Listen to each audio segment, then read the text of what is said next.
السلام علیکم، میں ہوں عدنان عادل۔ آپ سن رہے ہیں میرا یوٹیوب چینل عدنان عادل جرنلسٹ۔ اس وقت میری رپورٹ کا موضوع ہے بھارت میں پیش آنے والا مسلمان دشمنی پر مبنی حکومتی اقدام، جس میں ایک مسلمان عورت سے اجتماعی جنسی زیادتی کرنے والے اور 7 مسلمان افراد کو قتل کرنے والے مجرموں کی سزا معاف کر دی گئی ہے۔ 15 اگست کو بھارت میں ہندو انتہا پسند وزیر اعظم نریندر مودی کی مسلمان دشمنی کا ایک تازہ شرمناک اور افسوسناک واقعہ پیش آیا۔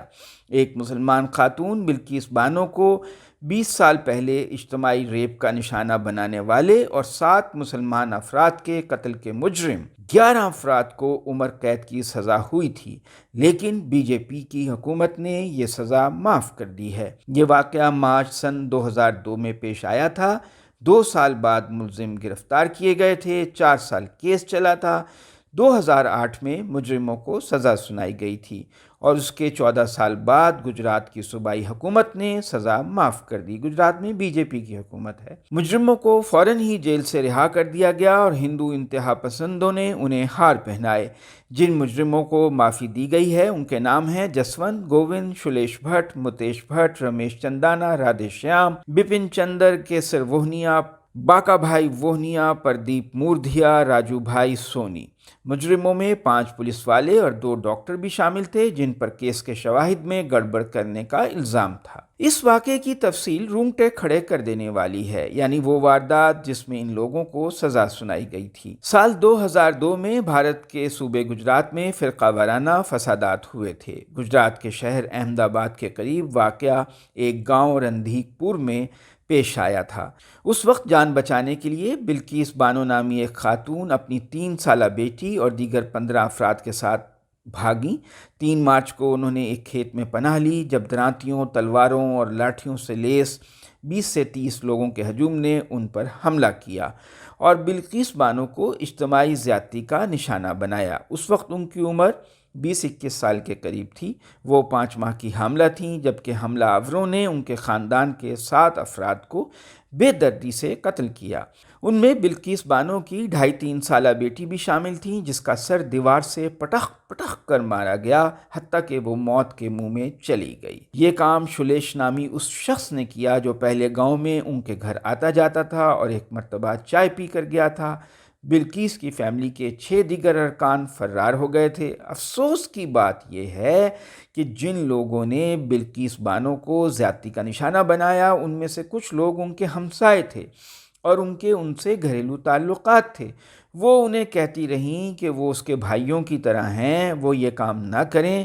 وہ حاملہ بھی ہیں، لیکن انہوں نے اس کو زیادتی کا نشانہ بنا کر ہی چھوڑا۔ حملہ آور میں بعض افراد مقامی دکاندار تھے جن سے ان کے اہل خانہ کی اچھی خاصی واقفیت تھی، لیکن وہ اس واقعے کے موقع پر خونخوار بھیڑیے بن گئے۔ واقعے کے وقت نریندر مودی گجرات کے وزیر اعلیٰ تھے اور فسادات کی حوصلہ افزائی کر رہے تھے، بلکہ مدد کر رہے تھے۔ گجرات کی پولیس بھی خاموش تماشائی بنی ہوئی تھی۔ واقعے کے بعد بلقیس بانو نے جرأت مندی کے ساتھ آواز اٹھائی، انسانی حقوق کی تنظیموں سے اپیل کی، یعنی انڈیا کی انسانی حقوق کی تنظیمیں۔ میڈیا کا دباؤ آیا تو ریپ کرنے والوں کے خلاف مقدمہ درج کر کے تحقیقات کی گئیں۔ تمام شواہد اور میڈیکل ثبوتوں کی روشنی میں ریپ کا کیس چلا۔ کیس کے ملزمان کو 2004 میں گرفتار کیا گیا، واقعے کے 2 سال بعد۔ مقدمے کی سماعت گجرات صوبے کے دارالحکومت احمد آباد میں شروع ہوئی۔ تاہم بلقیس بانو نے خدشے کا اظہار کیا کہ گواہوں کو نقصان پہنچایا جا سکتا ہے اور سی بی آئی کے ذریعے جمع کیے گئے شواہد کے ساتھ چھیڑ چھاڑ کی گئی ہے، اور یہ بعد میں ثابت بھی ہو گیا۔ ان لوگوں کو سزا بھی ملی۔ سپریم کورٹ نے اگست 2004 میں کیس کو ممبئی منتقل کر دیا۔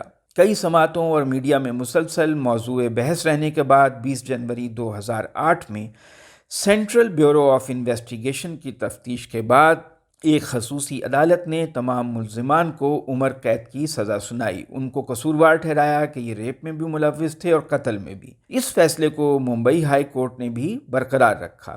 تاہم ہائی کورٹ کے فیصلے کے خلاف انڈیا کے سپریم کورٹ میں درخواست دائر ہوئی کہ یہ سزا جو ہے اس کو کم کیا جائے، اس کو معاف کر دیا جائے۔ تو سپریم کورٹ نے کہا کہ اس مرحلے پر ریاستی حکومت، یعنی صوبائی حکومت، انڈیا میں صوبے کو ریاست کہتے ہیں، معافی دے سکتی ہے۔ انہوں نے معاملہ گجرات کی ریاستی حکومت کو بھجوا دیا۔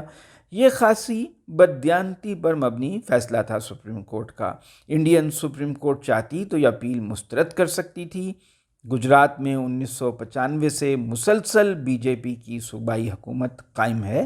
صاف ظاہر ہے کہ متعصب ہندو سوچ رکھنے والی یہ جو حکومت ہے بی جے پی کی، اس سے کہاں توقع کی جا سکتی ہے کہ وہ مجرموں کو معاف نہیں کرے گی۔ تو سپریم کورٹ کے اس فیصلے کا مطلب ہی یہ تھا کہ مجرموں کو معافی دے دی جائے، اور حسب توقع انہوں نے معافی دے دی۔ حالانکہ قانون میں یہ ہے انڈیا کے کہ معافی سنگین نوعیت کے جرائم میں نہیں ہوتی، لیکن چونکہ متاثرہ خاتون مسلمان تھی اور مجرم ہندو تھے، اس لیے گجرات کی ریاستی حکومت نے سزا معاف کر دی۔ بھارت میں انسانی حقوق کی تنظیموں نے ریپ کے مجرموں کی معافی پر احتجاج کیا ہے۔ گو ان کی آواز کی انڈیا کی حکومت جو ہے انتہا پسند ہندو حکومت نریندر مودی کی، اس کے لیے کوئی اہمیت نہیں ہے، لیکن بہرحال وہاں پہ جو لبرل اور پروگریسو لوگ ہیں وہ اس کے خلاف احتجاج کر رہے ہیں۔